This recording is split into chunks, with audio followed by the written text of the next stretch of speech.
Under each of our episodes, there are numerous comments in which you suggest which dogs you would like to get to know better in the next films. Many of these comments concern Polish breeds, which makes me very happy because we have a lot to boast about. Today, we will discuss another of the 6 jewels in the Polish crown, as the Polish Hunting Spaniel will join the episodes on the Tatra Shepherd dog and the Polish Greyhound. So let's get started.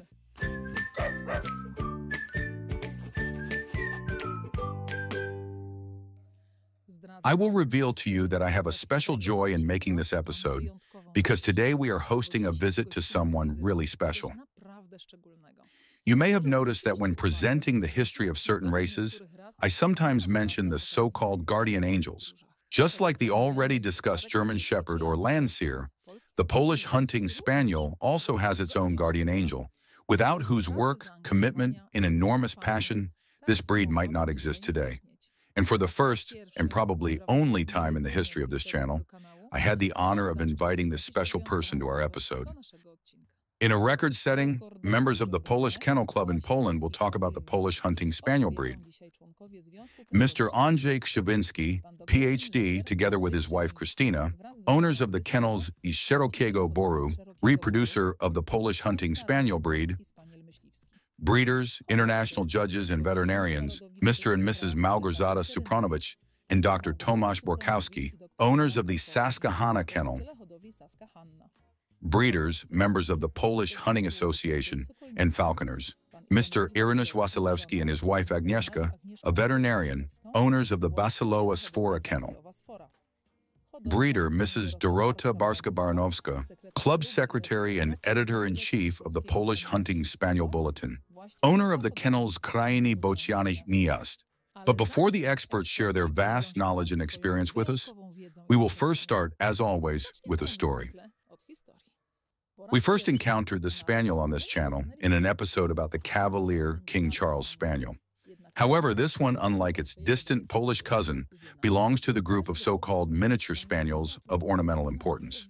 The quadrupeds you see here, on the other hand, are included in the group of skirmishers, or i.e., typical hunting dogs with a very specific use. And their history cannot be presented without first briefly mentioning birding. Before firearms were invented, birds and small game were hunted with dogs called bird dogs as far back as the Middle Ages in areas of southwestern Europe, from Spain, France, and Germany to Great Britain. These were usually small to medium-sized quadrupeds with long ears and smooth or even silky hair, with a distinctive feather on the tail, described as agile, clever, and eager to bushwhack in tall grasses, thickets, or rushes. Bird dogs got their name from working with birds of prey, such as hawks or falcons. In this type of hunting, the dogs worked closely with the birds. And what did this cooperation consist of? The very principle of hunting with birds of prey has not changed. The dog hunts, the bird hunts, the man hunts. The boisterous outings with horses, dogs, and people to serve were real hunts. Anyway, to this day, the term hunting with birds of prey is still relevant. Depending on what kind of bird you're using to hunt, whether a high-flying bird, i.e., any falcons and falconers, then a dog that does stand, i.e., mostly colts, works better. On the other hand, when hunting with low-flying birds such as hawks, we can use skitters. The Polish Hunting Spaniel, which does not have an innate stand, will perform excellently in this role. Its task is to scare the bird away. The role, then, of the Polish Hunting Spaniel is to scare the bird away. When the bird we are hunting takes to the air, the falconer releases his bird. The predator then ties up the bird. That's what we call it in falconry language. And that's the end of the hunt. A very interesting description of such quadrupeds can be found in Hans Friedrich von Fleming's Der Vollkommene Deutsche Jäger of 1719, where we read, "The birders do not have to search a wide area, but translate briefly in front of the hunter at 10 or 20 paces. They are taught to search and dislodge, and are used on the hunt so that the greyhounds do not have to catch up with the hare from too far away. The falconer can use his bird effectively, and the hunter does not miss the distant hare.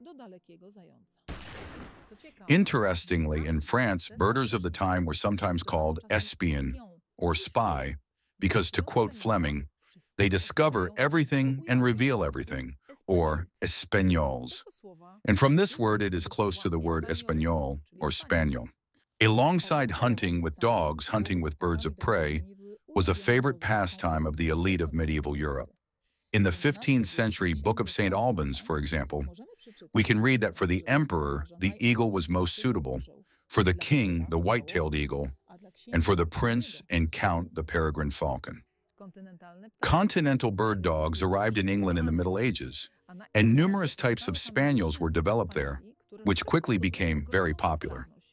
The German spaniels, or Wachtelhunds and Münsterländers, and the French Épineuls, among others, also emerged from them. Spaniel-type dogs have appeared in British writing since the 10th century. Mentions of them can be found, for example, in the law lists of King Howell the Good of Wales, Shakespeare's King Lear, or Edmund de Langley's famous work, Master of Game. However, it was not until the end of the 19th century that dogs of the spaniel type first appeared in the Polish hunting press and in works of painting.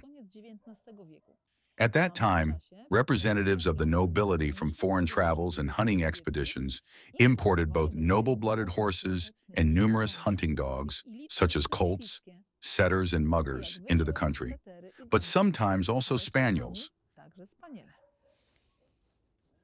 Due to their small size and innate qualities, spaniels performed a wide variety of functions in the lives of the mighty. They participated in hunting birds and small game on foot, bobbed in rushes or fetched arrows. Beating is the searching of areas, usually wetlands, such as rushes, reed beds of various kinds located at the headwaters of bodies of water, ponds, lakes, and rivers. The role of the dog, in this case a hound or hunting spaniel, is to search quite intensively in these reeds and thickets and to scare the bird away. Of course, it all depends on the ground on which the dog is working. If there is a lot of mud, the dog will get dirty and pass the smell of mud. When you have finished bobbing, just let the dog out onto a clean water surface, and the smell should disappear.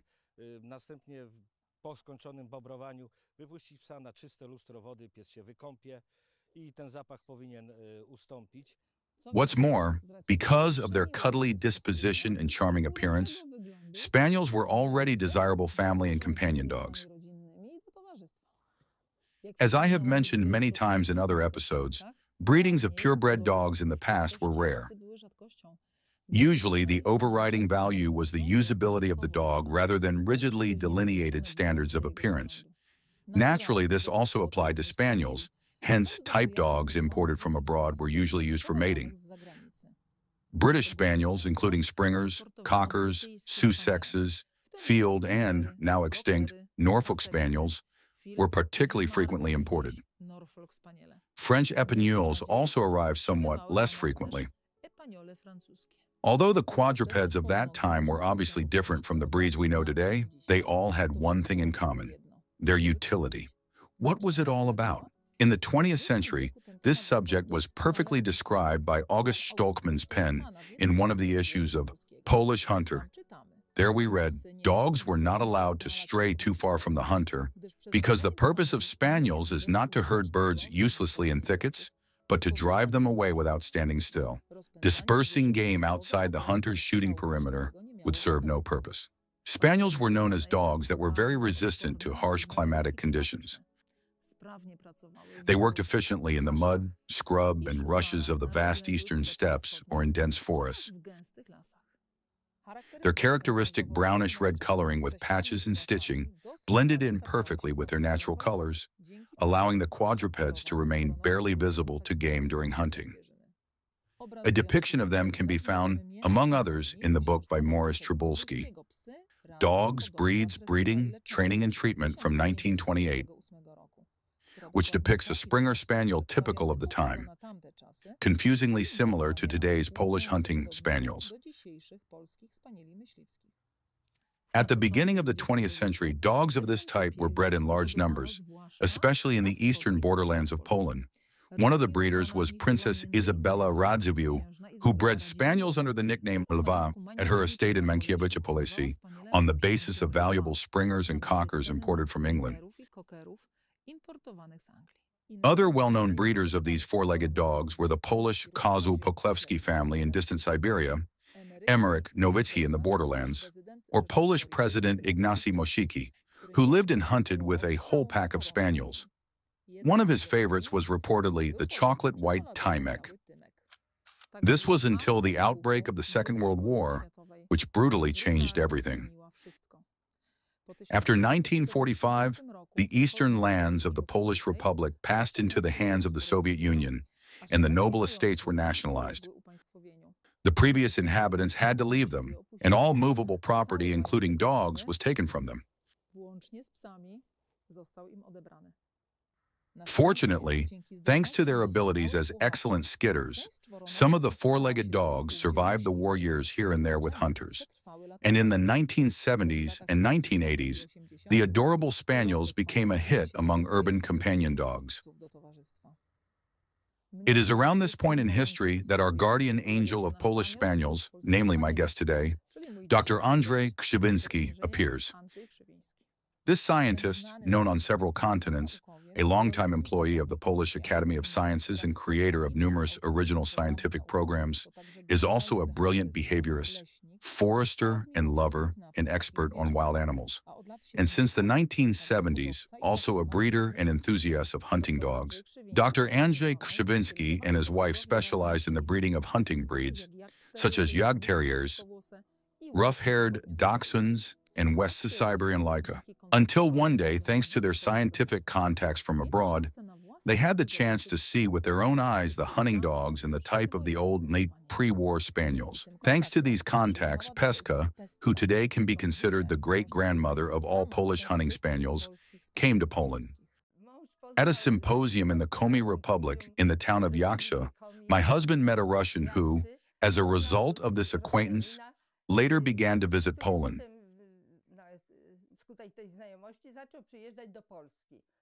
He also invited us to visit him. As my husband was very busy running a wildlife park and had no time for such trips, I decided to go to Russia alone. During the visit, I really liked his spaniel. She was an exceptionally friendly and gentle dog. Volodya offered to give me a puppy of such a spaniel. It was a beautiful, extremely nice dog, which we named Pestka. Our daughter was overjoyed because Pestka quickly settled in our house in Sulejówek.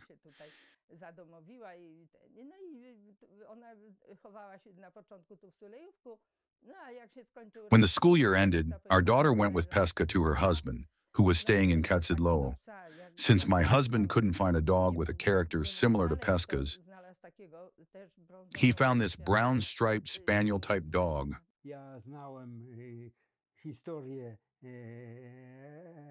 I knew the history of the breed within Russia because Volodya told me that dogs that showed good performance traits were left behind and further bred.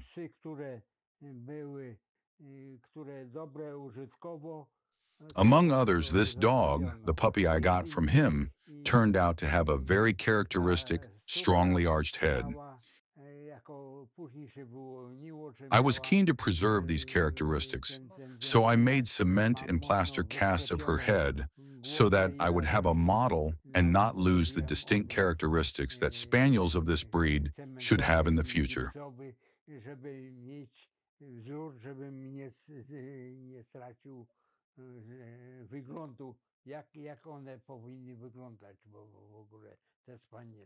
The very fact that I knew about the dogs left in our former areas and the traces of their presence that still existed strengthened my conviction that it was possible to select a dog with these characteristics. It was a thought that kept me thinking.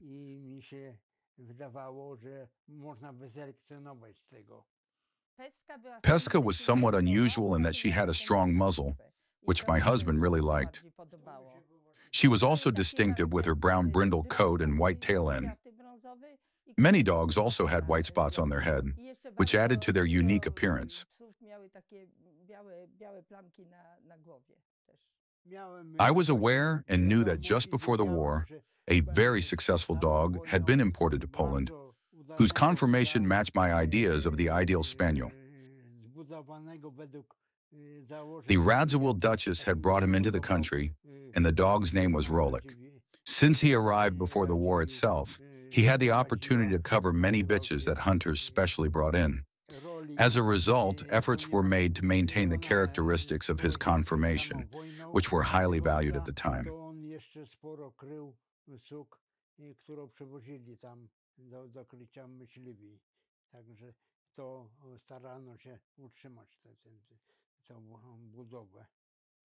Various spaniels and spaniel-type breeds again took part in the shaping of the breed, and the process of recreating the old Polish breed began again.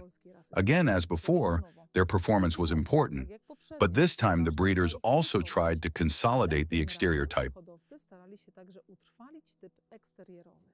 Pesca had many unique qualities that made her an extraordinary dog. She kept an eye on things, was a fast learner, and was very friendly with me because she knew me well.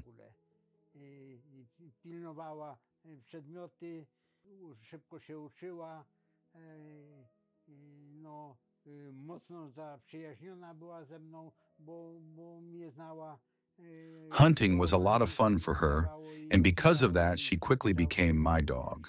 She saw me hunt, she enjoyed hunting, and that brought us closer together.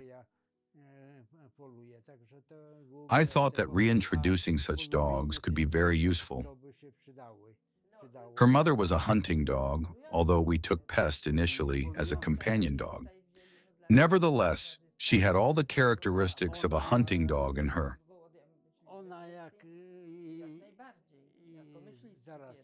Pesca's mother had an interesting habit. She rode a bicycle frame, which she associated with hunting. It was a form of pleasure for her because she knew that despite the discomfort, she would gain something in return. She had a specific mentality that set her apart from other dogs.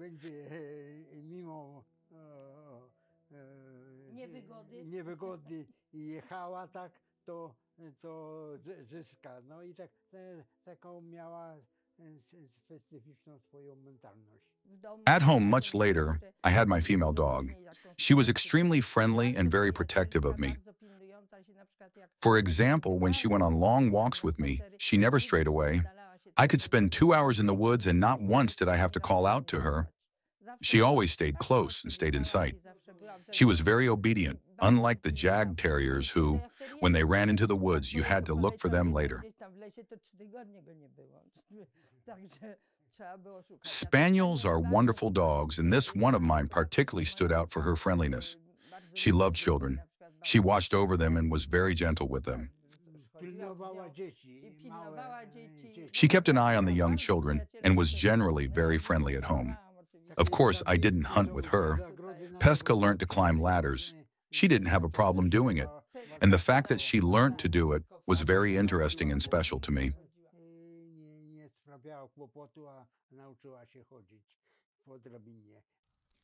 The first attempts to describe the breed standard took place in the 1980s. Thanks to the great commitment of Dr. Krzewiński and his wife Christina, the breeding work quite quickly resulted in established and fixed conformation characteristic traits.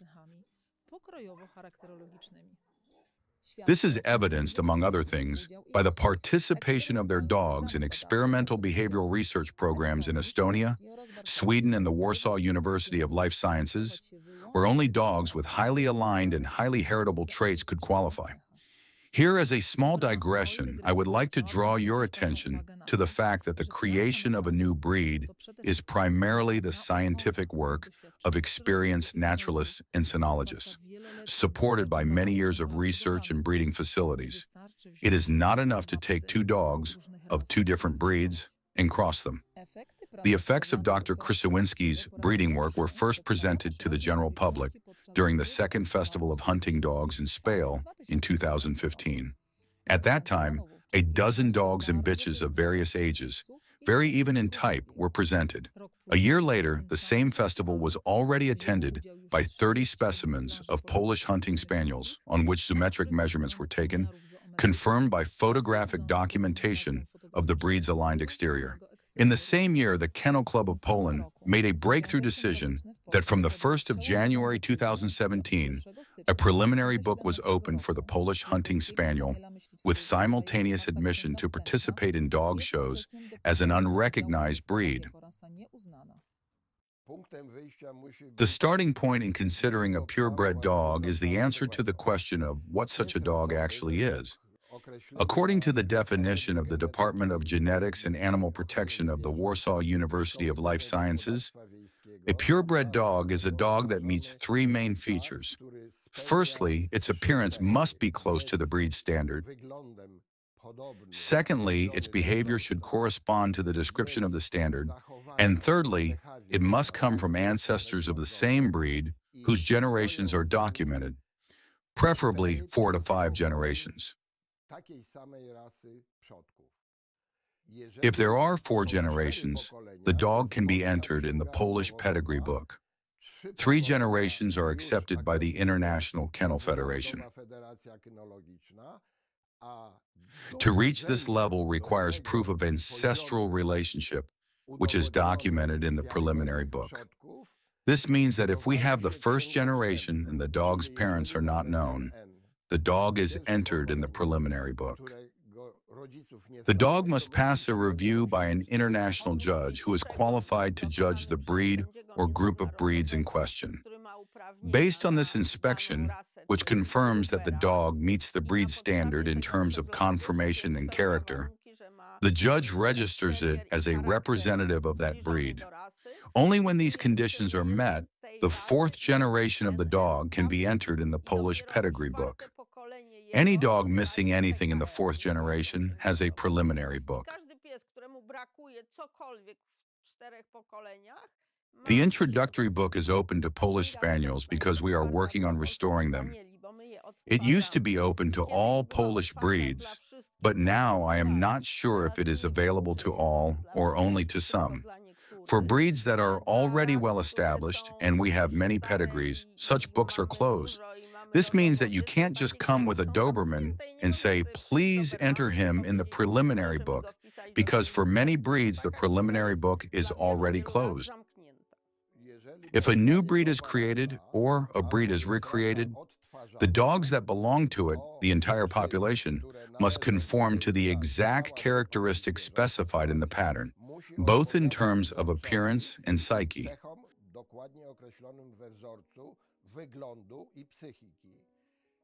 Only when a sufficient number of generations have been built up can the breed be recognized by the International Kennel Federation, FCI. Then dogs of this breed can participate in international dog shows and win the title of international champion.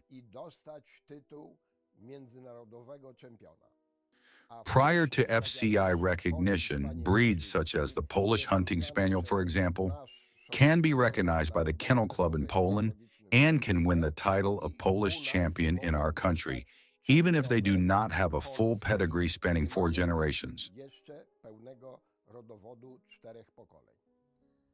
At the moment, the breed of Polish hunting spaniels has been provisionally recognized within the FCI classification, with a proposal to place it in Group 8, fetchers, skitters, and lead dogs. Thanks to their growing popularity, the 4-legged dogs are also increasingly finding lovers outside Poland. Today, they are already in 26 countries worldwide. The Polish Spaniel is a medium-sized dog with a rectangular body and compact build, allowing great mobility and resistance to difficult working conditions. It is characterized by a fairly strong limb bone, hanging ears covered with a fringe of longer hair, and feathering on the tail, belly, and back of the legs. The color of the coat, sifted in patches, is usually chocolate in various shades of brown or with fawn undertones. The white tip of the tail is characteristic.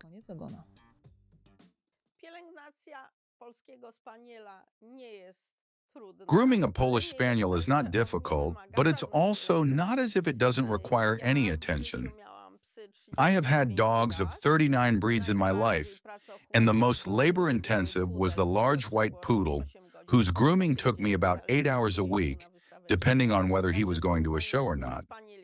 Compared to him, the Spaniel is easier to groom, but he is not a small dog like the Chihuahua, nor a very short-haired dog like the Greyhound, who only needs to be washed, towel dried, and is practically show-ready. The Polish Spaniel is a medium-sized dog, quite heavy, and the biggest problem is the ears. They are richly hairy, although the length of the hair can vary from one individual to another. Sometimes the hair is quite sparse, and sometimes it is very thick, which means that the ears, especially the area behind the ears, can get tangled. Once a month, these ears need to be washed and combed after bathing. I never comb my dogs dirty, but always after bathing, using a lotion. In contrast, the hair on the tails in front is quite sparse and easy to groom. However, it takes about 2 hours to bathe and dry such a spaniel before a show. His hair is not trimmed, neither on his paws nor in other places. You don't have to take him to a groomer. You can do it yourself if you have the time, the willingness, and the right conditions. We have a special grooming tub, hair dryers, and a grooming table, but it takes a bit of work. Dog owners know what's involved.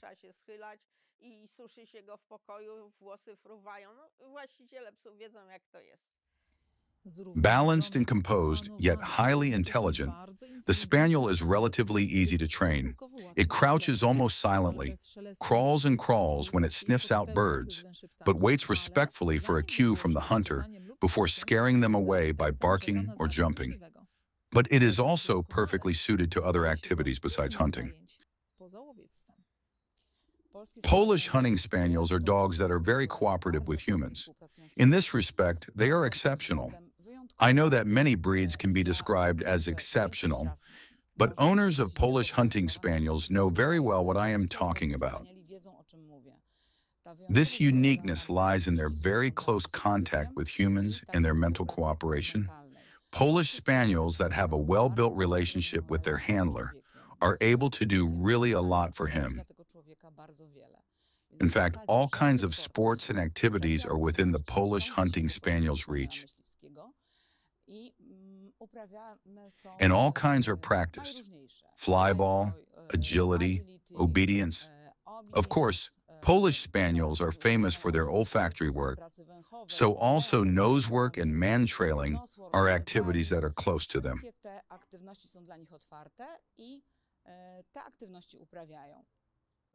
My dogs focus on nose work. It's a sport that gives them great joy and builds a very strong bond.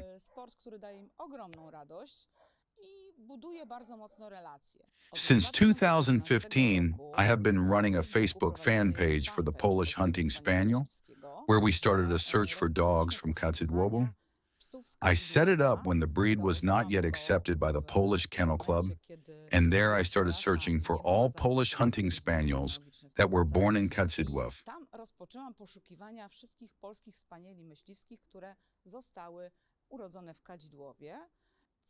The aim was to create a group of friends of the Polish Spaniel. The registration of the Polish Spaniel by the Polish Kennel Club in Poland resulted in a rapid flourishing of the breed and increased awareness of its existence. At this time, I am appealing to people who have or have had dogs from Kadzidłowo to come forward to register their pets for the preliminary book. This is a possibility, and we will be happy to help you with the process. In this way, we will increase the population of Polish hunting spaniels, and we will be able to take care of further development of the breed. You are very welcome to contact us. Serdecznie do tego zachęcamy. Zwiększymy dzięki temu i populację spaniela, i będziemy mogli zadbać o wspólny rozwój rasy. These dogs work tirelessly in rough terrain and water, bushwhacking or bobbing in rushes on both warm and cold tracks. At the same time, they are very protective of their handler. So on walks, there is no need to worry about our pet running away or getting lost. Tracking, perhaps that's where we'll start, is following a trail left by an animal. The role of the dog is precisely to follow this trail and find the animal. There are many types of tracks, but I will talk about two basic ones: the warm track and the cold track. A warm trail is a trail that the animal has left very recently, usually assumed to be about 2 to 3 hours after it has passed. A cold track, on the other hand, is a track that the animal left 8 to 10, 12, or even 24 hours earlier. So it is already a bit weathered, as we say in hunting language. The Polish Hunting Spaniel has large dangling ears that help in tracking. These ears, as it were, reprimand the scent to the dog's nose, which favors its ability in this area. The Polish Hunting Spaniel has the predisposition to become a good tracker. On the other hand, we must bear in mind that this is not a bloodhound, which is a dog that is typically a tracker. The Polish Hunting Spaniel is definitely better at warm tracking, but this does not exclude it from working on cold tracks. The term we use to describe the dog staying close at hand, the dog not moving away from the handler, means in short that the dog moves at a distance of about 20 to 30 meters from the owner. This is very important both in hunting and in everyday life, because the dog remains in contact with the handler at all times without moving too far away. We can always call him off. We are in control. The dietary requirements of the Polish Hunting Spaniel are not particularly difficult. We feed our dogs mainly beef with the addition of dry food. This may be unpopular, but I have been using this method for over 30 years with good results. Our dogs are healthy and live a long time. I believe that the most important thing is to feed puppies at will so that they can develop properly, which prevents problems such as dysplasia. Puppies that have access to an enclosure, fresh air, and exercise are never obese and do not have mobility problems. We divide dogs into those that are voracious and those that eat as much as they want, leaving the rest. For the latter, we try to give enough to eat everything or leave very little. For the voracious dogs, on the other hand, we limit the amount of food somewhat, depending on their appearance. Our dogs are long-lived and healthy, and so far we have not been able to find any characteristic ailments that might be breed-specific. They have ailments like other breed dogs, as well as those that happen to non-breed dogs, so there is nothing that sets them apart in this respect. The Polish Spaniel should not be aggressive, although it may be distrustful of strangers. It will be perfect not only as a hunting dog, but also as a watchdog or just a grateful walking companion. Thanks for watching to the end. If you enjoyed the video, don't forget to subscribe to the Tropa Dog Advices channel, and we'll see you soon.